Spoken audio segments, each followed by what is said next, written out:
This week on the Push What Loads podcast, we talk bakery, the EXOS Phase One Mentorship, and social media algorithms.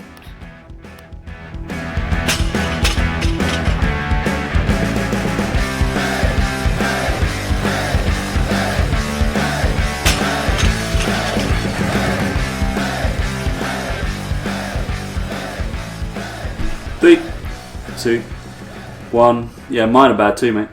Hey guys, welcome to the Push Pull Legs podcast with myself, Dan Meek. And me, Tom Hall. What's going on, bud? I have just finished a Biscoff ice cream, so I am extremely content. Extremely content, actually, because it's still one of the best ice creams you can buy. Like, without doubt. And even Laura said to me when I went out today... Even Laura? Well, Laura's not really a foodie, right? But... Okay. You don't get food in Liverpool, so... No, you don't. You just get what you're given. When I was going out to Waitrose to get a few little bits, and she said, "Oh, I really like those ice creams. Like, you've ruined all the other ice creams. I can't eat any. They're the best ice creams. Like, I can't really. Can you get some? I can't really eat any more other ones." And I was like, interesting. So, that's some anecdotal proof that they are good. If ever you need some. What a heavy anecdote, Dan. Jesus. You know it, mate. So yeah, you saved it for the top of the show as well. So it was you need to get yourself a Lotus Biscoff ice cream stick. 100%. Just that, mate. Just that. Yeah. At the moment, I have this is ice cream related, but I have a bit of an obsession with poke bowls. Poke is the way to go. Bowls just rice and meat in a bowl. Yeah. It's just like sushi. Isn't it sushi rice? Sushi, it's like sushi, but sushi in a bowl. rice, and then you can have like some sushi on top.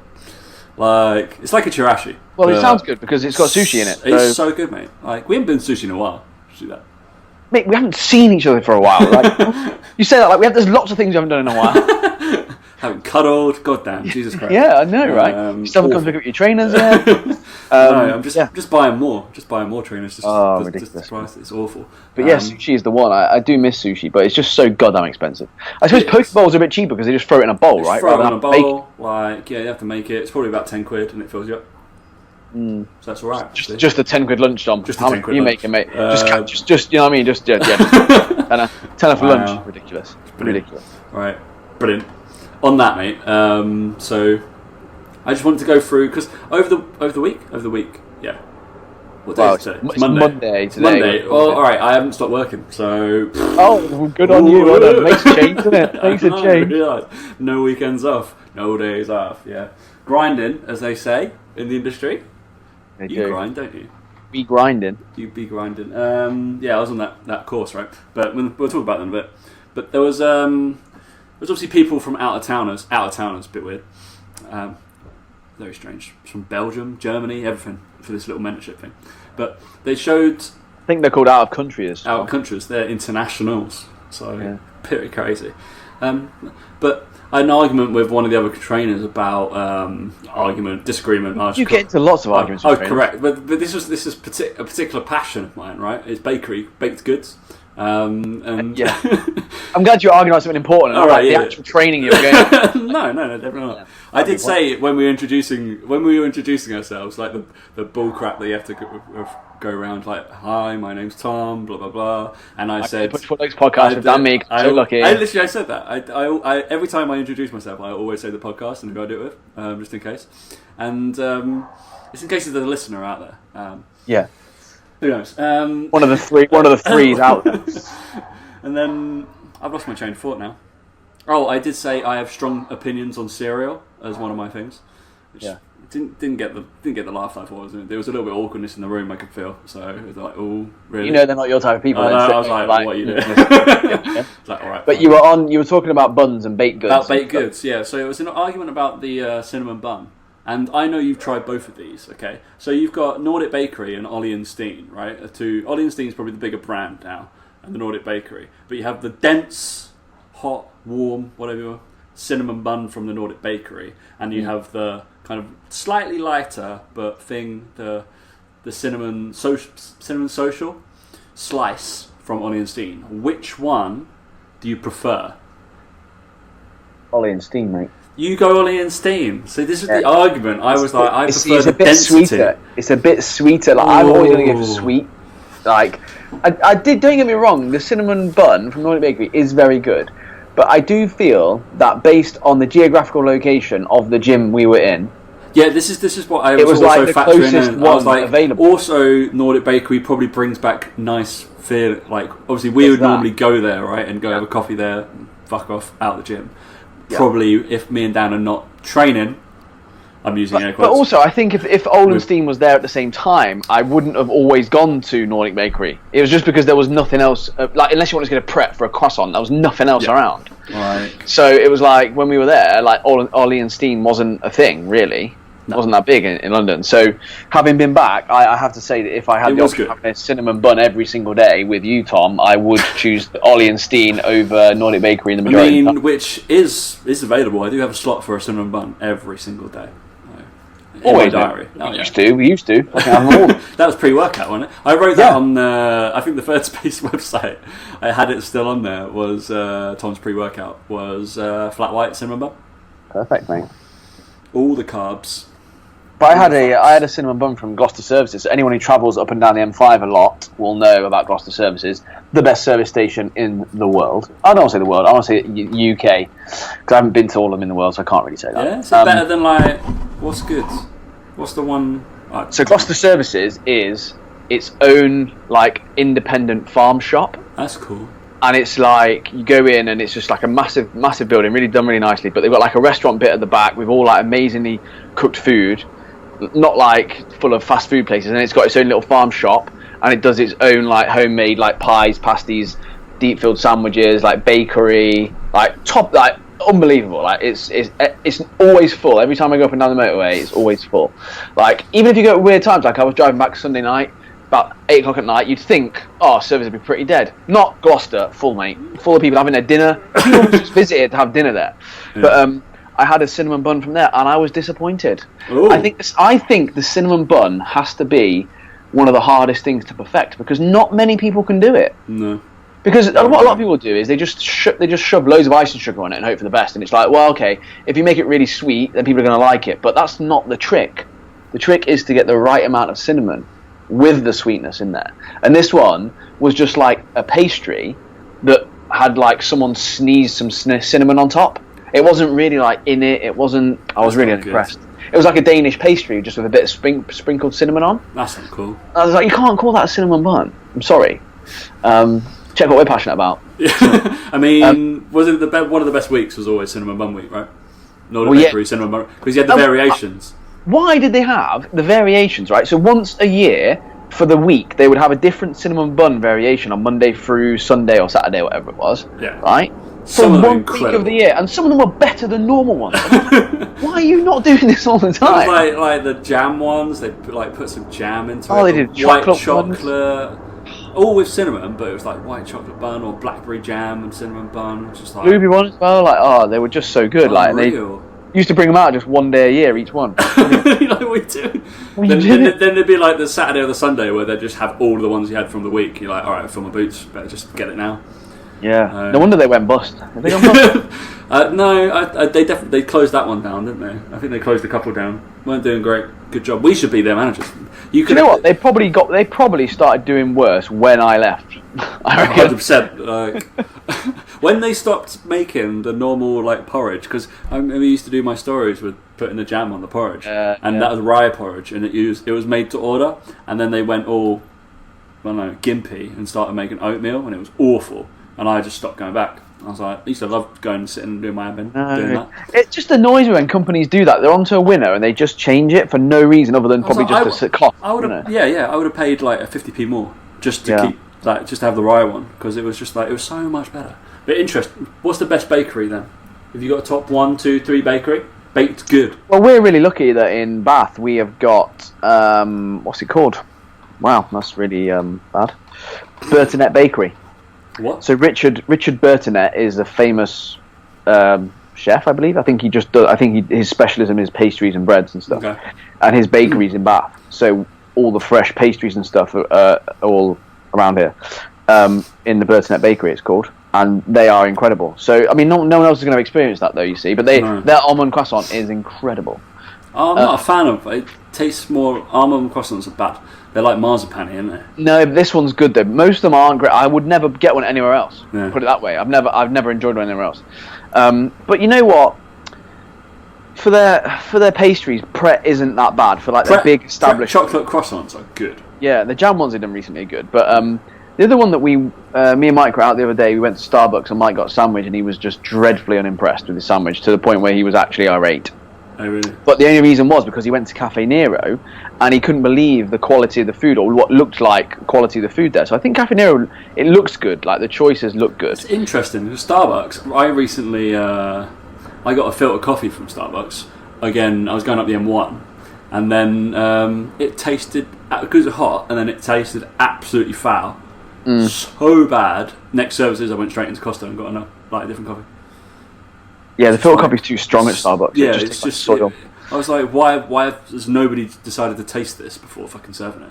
Well, we did a little taste test to see if we could tell the difference between Starbucks, Costa, and Cafe Nero for YouTube. So that'll be out soon. That's why we were doing it. But seeing if we could tell the difference between them. 100%, I could tell the difference. Definitely. Yeah, I thought I could 100% as well, and then it was close, and then luckily I got it right. But there were two that tasted similar, and one that was obvious. I'm not going to tell you now, so you're going to have to watch the YouTube video. Oh, well, great. I would have done that one. Easy. I'll do that. Yeah. Fine. Best baked good, though. I'm going to go cinnamon bun. Ooh. Can you tell that I've watched the Great British Bake Off for the last couple of days? And I don't know, like chocolate eclairs. Some sort of like chocolate bun. Yeah, I think the cinnamon bun has to be up there. I'm going to go eclair, cookie, cinnamon bun. Give me a... Good choices. Cookie, not biscuit. Yeah, they've got to be like soft in the middle. Soft. Yeah, soft. Yeah, chewing it. Any Americans, cookie, not biscuit. Yeah, you see, now I'm gonna be controversial though, and I'm gonna go for all-round versatility. A bagel, mate. Ooh, I just think bagels are. Yeah. I just love a bagel. Like the other day, so one thing I've started doing is eating bagels without even toasting them, and they're still good, just plain. They're still good. I can do that. I've eaten 3 bagels in the last 2 days, so I can't really say. Yeah, like with sesame seeds as well, and they're just good, and like just I don't know. I think when you get a real good bagel, man. I've been the last two batches have been sesame seed ones. Good choice, mate. But apparently, it's like the all-in bagel that has everything. Is apparently the one to get. But there's apparently a really famous place in London that does them with salt beef, and that Bagel. Yeah, it's on. I've been there. It's great. I've been there. You need to take me there next time I come to London. Cool. It's on Thingbobby Lane, isn't it? That one, yeah. That Thingbobby Lane, yeah, that one. What's the road with all the Indian takeaways on, or the Indian? Golden Mile. That's Leicester. No. I don't know. You know, mate. You're a Londoner. You should know. No. Oh, I know exactly where it is, and it's spelt Beigal. Bagel. That's apparently how he's spelled. Should we get some content? Because I've got a feeling we probably lost everyone by now. We've just been chatting about shit. This is probably what they prefer. Probably is, actually. Yeah. So we're meant to talk about what I was doing. Well, actually, I said that we would because Dan liked my review on Instagram so much. That was so funny. I was just laughing as I sent that to you. I was like, ridiculous. And then, it was just like, I got a reply. Just get on this course. Very good. Okay, well, what was the course about? What did you learn? What was the biggest point? What was the worst thing? I got a reply from you, and then Josh, like 2 minutes after, was like, "Was it actually, or are you just trolling?"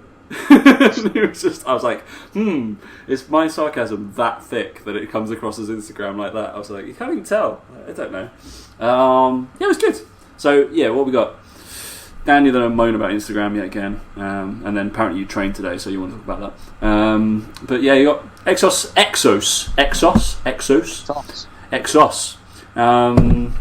One of the questions on the course was the guy was like, "Why is it called EXOS?" And no, we didn't know. Well, because it was changed from Athletes Performance, wasn't it? Formerly Athletes Performance, they changed it to the X's and O's. That's what it means. The X's and O's. That's an American thing for tactics for winning. All the X's and O's, apparently. Cool. X and O's, but it's EXOS. Call it EXOS. O's. Yeah, I get that, Tom. I'm not an idiot, mate. Oh, I don't know. Like, you're the one who wants to spell it out. Jesus Christ. but pronounce it that way then, if that's what they're doing it for. X's and O's. I don't know. That might be like. I don't know, you call it EXOS. I think it's meant to be EXOS. It's meant to be EXOS. It's meant to be EXOS. Yeah, but we just say EXOS because. Okay. So it's you that's fucking it up. Brilliant. Right, okay, as long as I know. Yeah, I'm clearly the leading light, and everybody's gonna copy what I say. Well, I am. Well, yeah, good. I want you to. Sums up my life. Doesn't it? But yeah, I did the Phase One Mentorship with a few people. It was good. That's the review. Brilliant. That's what you put. No, it was good fun. Obviously, it's a lot of stuff that I quite enjoy.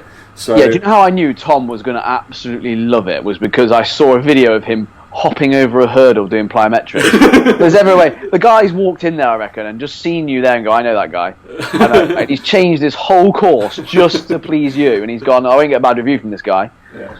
If we jump over these fucking hurdles, it's going to waste time. It's like, I know what he does. It's like, he might push this like mentorship scheme to a bunch of other trainers. Nah, never. Of course not. But yeah, who was there? I probably should give them a slight little shout out of some sort. Well, you said their name wrong, so I mean, they probably don't want you to. Gareth Walton was the chap who was from EXOS teaching. He's the performance specialist international at EXOS. At EXOS. EXOS. No, you say EXOS, but there's no S in the middle. Yeah, we're going to move past this, mate. So, basically, the mentorship, I think, if I'm honest, would be good for any trainer, especially if you want to start doing, if I'm sport-based clients, I guess, who want to play football, rugby, whatever, or do running. Anybody who does running or long-distance running, or as a hobby horse runner, I don't know, fun runner, all that crap. So hobby horses don't move though, do they? I don't know, mate. You kick them hard enough, push them hard enough, they'll move. But yeah, that kind of stuff. And then even like fundamental lifting, mainly because they agree with the premise of, well, they have a slightly different spectrum of how they separate their exercises, but it's very, very much talk-based. They also say, not talk-based. It was interesting. There was one slide that I sent to Josh, which obviously I was making fun of as well. It said functional hypertrophy and non-functional hypertrophy, and it was just myofibrillar hypertrophy over sarcoplasmic hypertrophy. I was like, what? It was just like, that doesn't make any sense, because again, we always come back to what is the function. It's like, if I want to become swole, then you want sarcoplasmic, right? So hypertrophy is just getting big, right? Getting jacked. Doesn't matter. Yeah, doesn't matter. And you can't really get one without the other. No, at some point. You have to fill the tank full of stuff, right?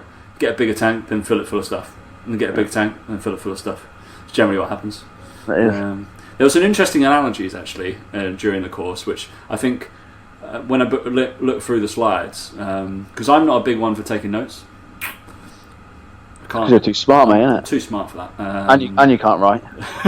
I'll just be like, I'm holding my pen just like in my fists. You're probably chewing your pen, to be fair. That's usually what you do. Throwing it at other people. But yeah, I make minimal notes because I like to look and listen and try and remember stuff that resonates in my brain. But there's some interesting analogies that people were using with cars and weird stuff. I didn't really understand some of it, but they separate. What was good, they do kind of practical lecture. So you do kind of do the practical, and then you get a summary of what was actually happening in a lecture. I think that the big takeaways that they do acceleration drills, high speed, actual speed. It's like top end speed stuff. They do multi-directional, like cuts, and all this stuff is really good and really beneficial. And if you think this is all high performance stuff, you're wrong, because tendon issues are probably shown to decrease like injuries of up to 80% in old age. So this is where people need to go towards. All the jumpy stuff that maybe people see happening on my Instagram has a fundamental level that probably your client needs to do a low level plyometric training to avoid risk of injury. Just saying, it might help, never know. Where are tendons attached to? Muscles and bones. Cool. Probably need to do something with them then. See if they can load up properly instead of snap. Yeah, interesting, Dan. Too much talk, eh? Too much talk. Can't Yeah, take. very good, mate. Very good. I like it. Too much talk. Yeah, exactly. But then they started they look at upper body push, upper body pull, lower body push, lower body pull. Heard that somewhere before? I've definitely heard that somewhere before. That's what we kind of spout out. In terms of, they also say, there was an interesting quote actually. Yeah, I don't know who it was from. It was, if you train movements, your body doesn't forget muscles, but if you train muscles, your body forgets movements. Bullshit. I don't really know what that meant. Well, yeah, complete bullshit. It's like that's a quote from somebody, but I think what that means is so be a bodybuilder if you're trying to be an athlete. Probably, yeah, is what basically, is like you shouldn't always isolate. There's certain people that sit on the each end of the spectrum. Say Mike Boyle, one of the founders of S&C, he doesn't isolate. Doesn't do it. He only trains movements. He will load movements and that's it. Doesn't use a leg extension. Doesn't use a leg press. That's his philosophy. Fine, cool. And there's obviously other ends of the spectrum where they only use that, and they're like, well, I've got far less injury risk if I'm fixed to this machine. Cool. Yeah, 100% agree. There's no, what they started to pick up on is something called kinetic leakage. You know what that is, Dan? Not a clue, mate. So within each movement, kinetically, there will be energy that's moving wasted across energy. you, right? So wasted energy could transfer. Why do they say kinetic leakage then? Because we know what that means. Basically, what they're saying is inefficient movement. Yeah. Is what they're saying. So just say that then. Kinetic leakage, though, isn't it, mate? That sounds great. It's like the fucking they're like the fucking bodybuilders of their world, aren't they? Like you have to make it sound ridiculous. 100%. There has to be some crazy word, but yeah, kinetic leakage is if I'm moving and then suddenly something goes off, and then you're leaking kinetic energy somewhere else, and it probably wasn't directed into the muscle, into the movement that you were trying to create. Just plug it, mate. Just plug it. Just plug it. Just put a plug in it. It's fine. It won't leak anymore. That's with it. Easy. Yeah. Just wrap some saran wrap around it, mate. That'll be fine. Just get that in. Yeah, but I thought it was interesting. All that kind of stuff. And then they talk about nutrition briefly. I think they do more in their phase 2 and phase 3, I hope. And they talk about regen. But biggest takeaways, which is, I think, really, really people need to take home, in the fact of recovery cycles, is something they talk about a lot. So within the EXOS facilities that you can go and stay at and do your courses at, and they're phenomenal places. In terms, I've never been to one, but I will quite happily go to one. Seen pictures, go look them up. They've got a couple in Germany, they've got loads in the States. Their home one is in Phoenix. Immaculate facilities of how they're set out as well. So they're completely separate from their work and rest departments. So this is where you work, this is where you do your training, this is what you do, and you're resting. This is where you chill out, this is where you go for food, this is where you social. And even if say you're living on site, so they do a lot of the draft athletes and all those kind of guys. But really cool. But they spout home about regeneration and intensity of workouts quite a lot. So over the 7 days, in terms of somebody working to, again, above 90 to 95% capacity, they will only ever do that for 2 days. And then it's kind of like a wave, how they would work. So they'd if Monday was, they would work at about 70 to 80%. Tuesday they'd work at 90%, then they're going to come down that wave. So it might be either an off day or a low capacity day.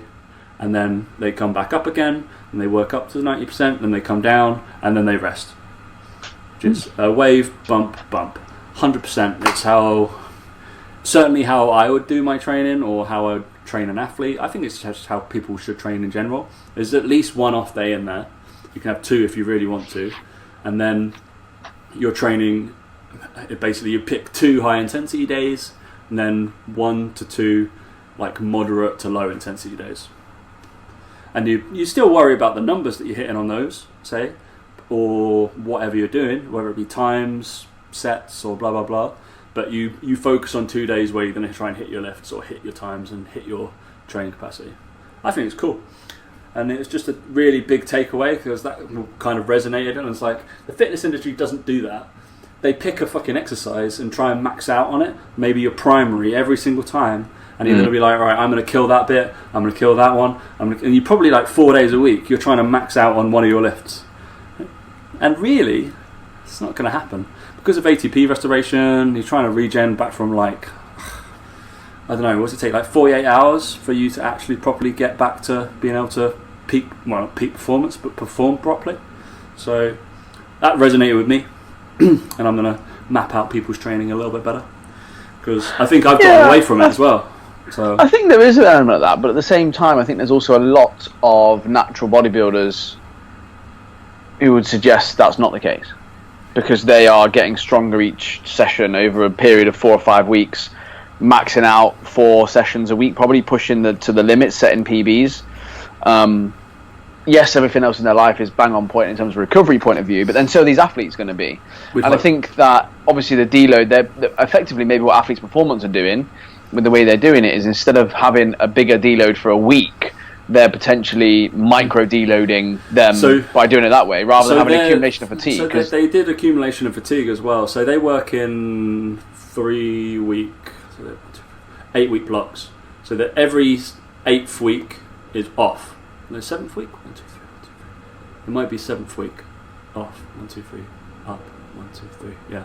So they completely tell them to fuck off. They don't train. They don't do anything. So they go 1, 2, 3 is like. So they start on a certain amount of volume. Then they'll go up the next week, up again, and then on the week 4 they return to what they did in week 1, and then they go up, and then they chill out, and then and then they go again. They will start from where they maybe were on week 5. Are they doing other training within this, like for their sports? Yeah, 100%. Okay, yeah. So that's then I suppose the limiting factor. That works to off that. the theory of Bekele's theory of deloads as well. So they're conducive of him. That's the guy that came up with the 1RM scales. He does the theory of for every week that you train, you should have 24 hours of deload. If you're training to a certain type of intensity, so which fits into the model of if you train for 7 weeks, the 8th week you should have off. Yeah. I think it's a general rule. I'm just trying to get why, like I said, why they are using the whole I suppose only 2 days you would push really, really hard or whatever. But it makes sense if they're playing their sport alongside it, because in their sport, that's when they are going to be in other elements of fitness. They're going to need to perform at their max, so it's almost as if they are performing at their max in other areas. But bearing in mind athletes' performance EXOS, for probably these cycles, they're probably prep cycles, not prep for bodybuilding, but prep for a NFL draft or something like that, or the combine. They are the training providers of the combine essentially as well. So they prep them for that kind of stuff. It's normally off season. Yeah, it might not be totally in season stuff. With a lot. So again, they're going to need some sort of recovery from their season as well, right? They're going to be some sort of doubt. So yeah, it makes sense. I'll just sort of answer my own question really. When you just you pull her down. But no, I just think I just sometimes think as coaches as well, like just from, I suppose from people that I follow, maybe on Instagram and stuff like that, and certainly like I say natural bodybuilders that seem to push themselves to the limits. There's such a thing. Is that whole? I just suppose it's that question of I think sometimes as coaches it's easier to err on the side of not killing yourself, not doing too much, and I think a lot of coaches err on that side than they do about actually being able to see what the body's capable of. It's that whole analogy, isn't it, of the whole like when someone people say, oh yeah, only squat a couple of times a week to get good legs or whatever, but if someone had a gun to your head, what would you be? You wouldn't be fucking resting, you'd be actually squatting probably, that kind of thing. And it's sometimes I think it's these guys obviously are multi-million-pound athletes, they've got all that sort of shit. I think there's an element of making sure they don't go that they don't want to actually push them to the point where they could get injured. So literally that was he went in they talked about it for the first day or so, and they were like, if we're truly honest, the guys that we were preparing for combine that we get, we've done fuck all. They've been trained and treated as royalty and trained immaculately since they were 12 years old, and they have all the coaches at high school have done the hard graft, and these guys are genetic freaks. They're already going to be earning $1 million whatever they come out, right? And they get them for 6 months to prep them. They're literally their MO is See that lad? He's worth about 20 million. Don't break him. He'll do fine. He's a genetic freak. He's going to do well. Doesn't matter what you throw at him. Interesting. Yeah, okay. Yeah, we are only going to go to Max twice a week. But I think there's also that element of that's where their rationale comes from, but also not only that, but their rationale for speaking to these athletes, because again, these athletes are going to want to do more, right? They're going to want to, so they can sit them down and go, well, look, this is why we do this, and they kind of go into a bit of the science and a bit of the, and they kind of go, yeah, but look, this is why, and then the athletes go, oh, okay, that's cool, okay, so I will rest then because it's part of the plan, and these guys know what they're doing. They've prepped all the NFL people before, and they've done amazing, and like you said, actually all the work's been done. They're just taking care of them and wrapping them in cotton wool a little bit, I suppose. Absolutely. It was interesting in terms of genetic freak stuff. I remember, was it the S&C conference student conference in London? It must be about 5-6 years ago. And we had the S&C coach for Usain Bolt was one of the keynotes. And he was like, and he was for the S&C coach for Jamaica, and he just put a training program up on the screen, and they were like, "Whose is this training program?" It's Usain Bolt's. Fucking awful. Like, it was just 3 sets of 12s, 4 sets of 10s, tricep extensions, all this other crap. It wasn't doing anything, nothing spectacular at all. And they were like, the guy's a super responder. Like, no matter what we do, he's going to be absolutely incredible. We're just going to fill some gaps in. It's like, if he's doing tricep extensions, he's certainly not injuring his back. So, win. Yeah. They were like, what? They're like, yeah, we're just getting him away from being injured. Doesn't matter. Like, we've seen his Achilles tendons. He's going to spring all the way down there. It doesn't matter what you do to him. Crazy. Like, seeing somebody like that.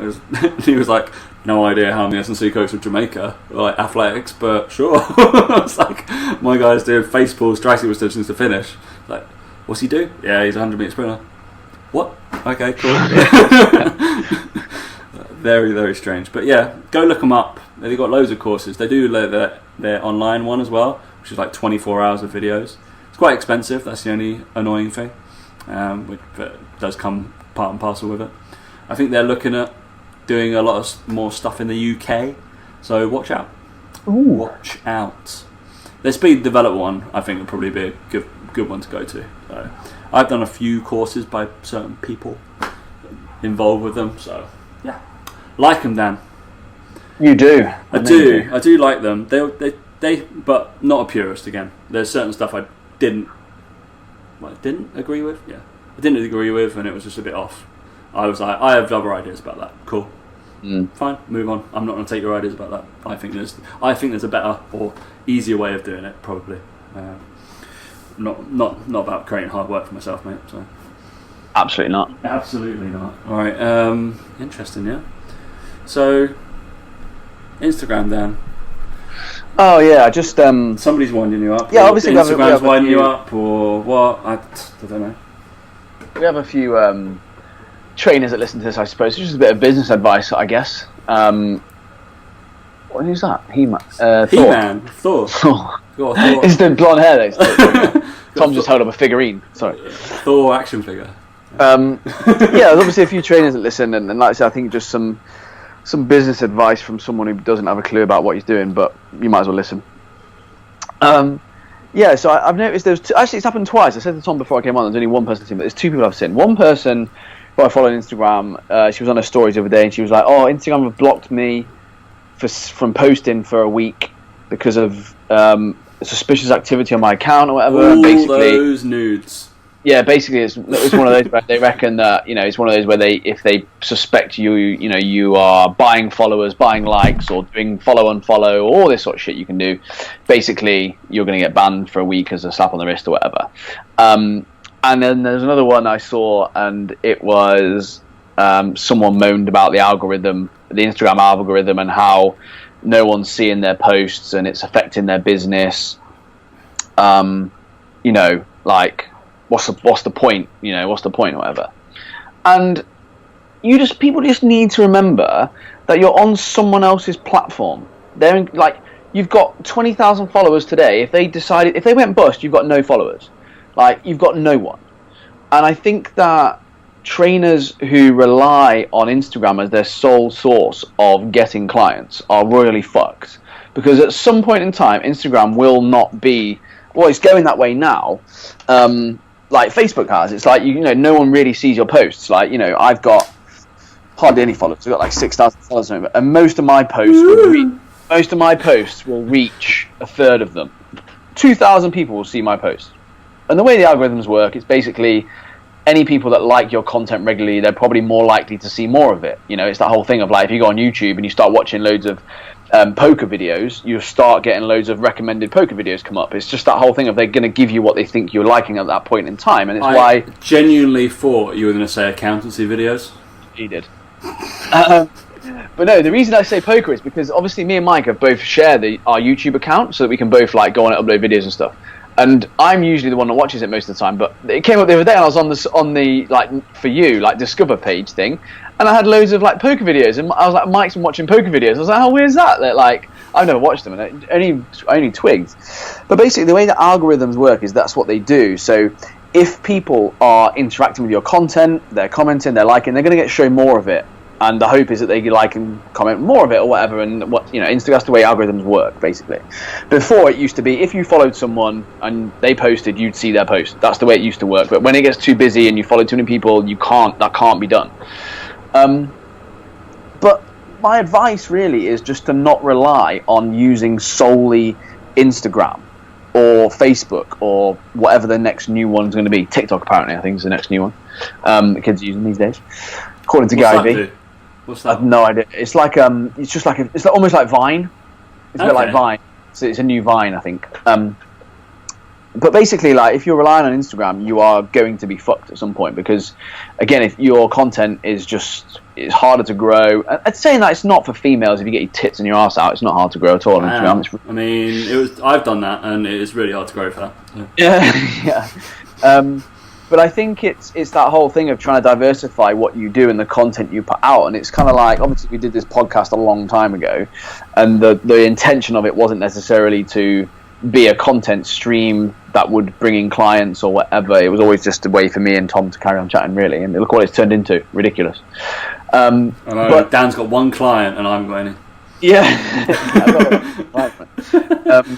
But is to diversify your content that you put out. So like I've obviously got the podcast I do, this podcast with Tom. I've got the YouTube videos. I've got an email list. I've got Instagram. We've got a Facebook page. All that stuff. And the most important thing that you can do in your online business is create an email list. The reason for that is that the second Instagram fails you, you have got a list of 1,000 people or whatever number you reach on your email list to then email to say, hey, I've just started up on TikTok. Do you want to come follow me? And you've got a following on TikTok because they've all got subscribed to your emails. And if you write good emails or, you know, they want to sign up to your emails, you actually don't just bombard them with sales shit all the time. You're actually going to be far better off. And like you say, if you're good at writing emails, you'll get a pretty good open rate. And again, it's one of those things where I've got, at the moment on my emails, I get about a 50% open rate. So I send an email out, 50% of people open it who receive it, which is pretty good in the industry. The industry average is about 15-20%. You know, if you think about all the shit that you get sent, like you could be getting sent shit from me if you want it. But basically, whole thing I don't subscribe. So again, my whole thing of it is it's one of those where like if I'm on Instagram and I say, oh, hey guys, check out this new blog, they've got to click on loads of different things to go to a blog, and they're just not going to do it. Whereas if you send it to them on email, they're just going to read it there and then. It's in their email inbox, whatever.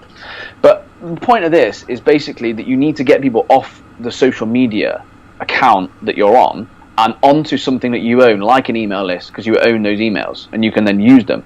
And all this information is available. Like this is just information I'm regurgitating from people that I follow, who I trust and know, and that it's helped me massively. But not only that, it's the same with like YouTube. Like if Instagram, and because obviously Facebook own Instagram, so if Facebook and Instagram decide to just not show your stuff to anyone, other platforms like YouTube, for example, are very, very good. Like, again, there's permanently videos there. Like, your videos don't get lost in the shit of the feeds and stuff. You can go and search them. You can link to them.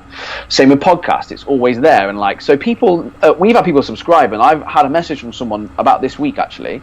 And she was like, oh, I've just started listening to your podcast. I'm going back through them all. They're so good. I love it, blah, blah, blah. And it's like... we haven't had to, like, you can't do that on someone's like Instagram or Facebook. You wouldn't go through and look at all their great content and then accidentally like press like for something that was July 2017. Yeah. Oh no.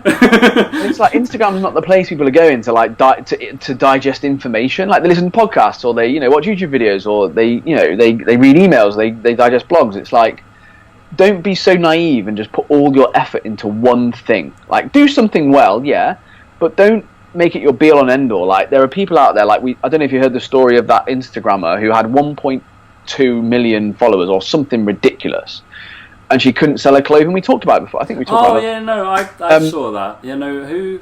There was she had somebody that was talking about it.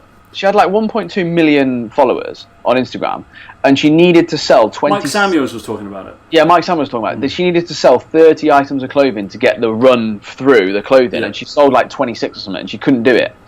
And she went off on one. I was like, oh, I was given support, I was told people would buy it, blah, blah, blah. But again, it's just another example of she's not built a relationship with the people enough for them to go, well, I'll buy that from her. They probably just like her pictures because she posts half-naked pictures, or she just has a lifestyle where she posts cars or posts houses and stuff. And it's like... Saying that, probably in terms of Biceps of Banter and PPL, we probably sold the equivalent more items of clothing than that. And we don't have anywhere near the listenership, following or whatever. And we've sold more clothing. Exactly that, and it's that whole thing of like, again, just my advice is don't rely on Instagram to get you business. Like, it's not going to. Like, it's a tool to be used, but just diversify and like follow some cool people. Like Mike Samuels, a great guy to follow for his content.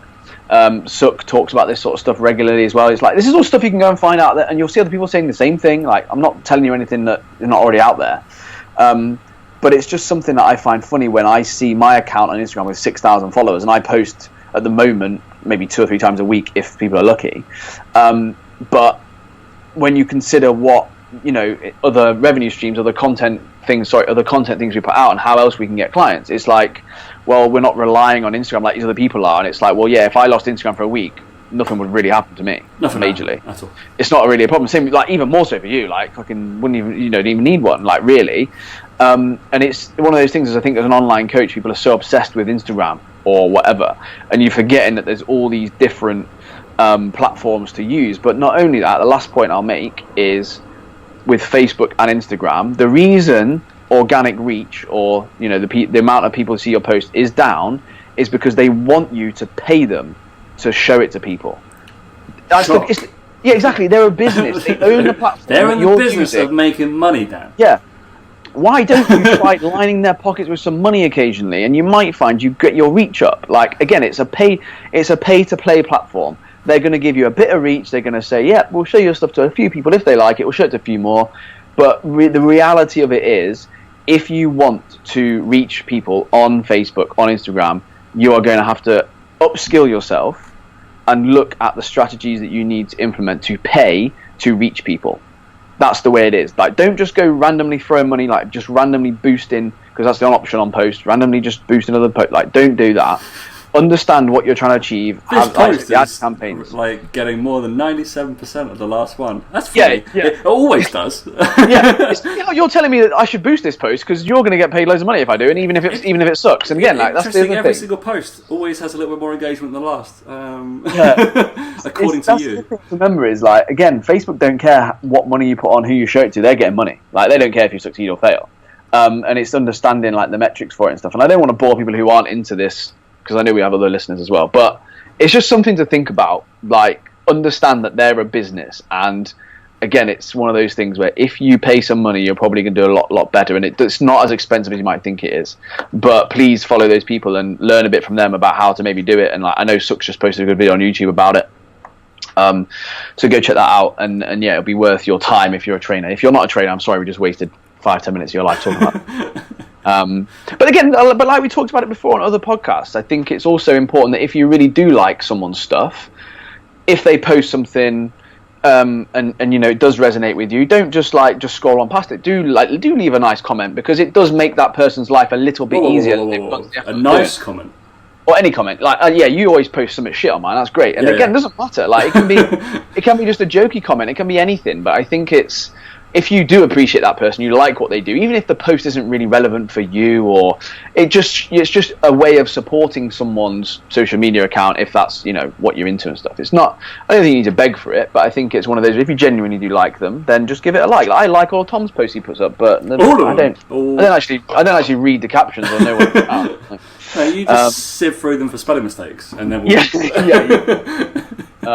but I just think it's important. But you know, it is a weird world out there with all the Instagram and all that sort of stuff. But don't get bogged down by it. Like I say, if you're putting out good stuff and you know people are liking it, then you're going to be okay. But just like I said, don't just rely on it.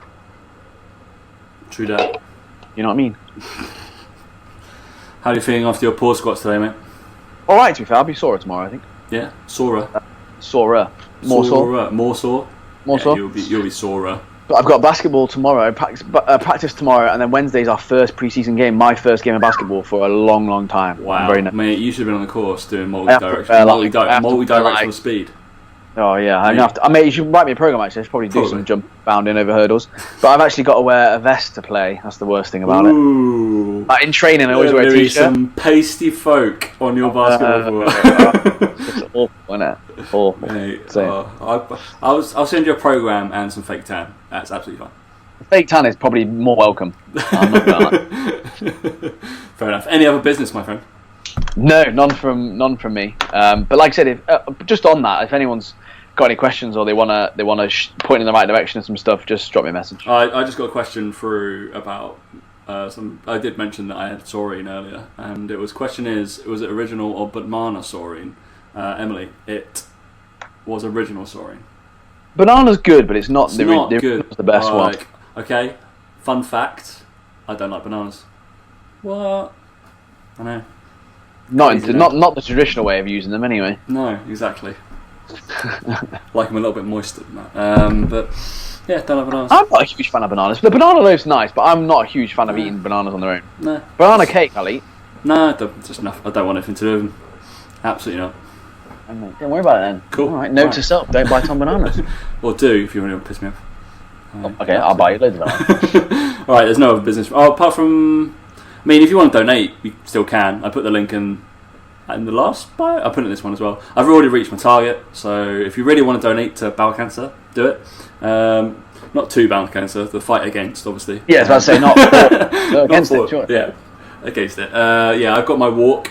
My 24 hours of hell. Can you run or something? Walking seems so easy. Well, I've got 20 people that I've got to go with, right? And we know Doug. This is why I don't think you're going to do it. Doug's not getting up there.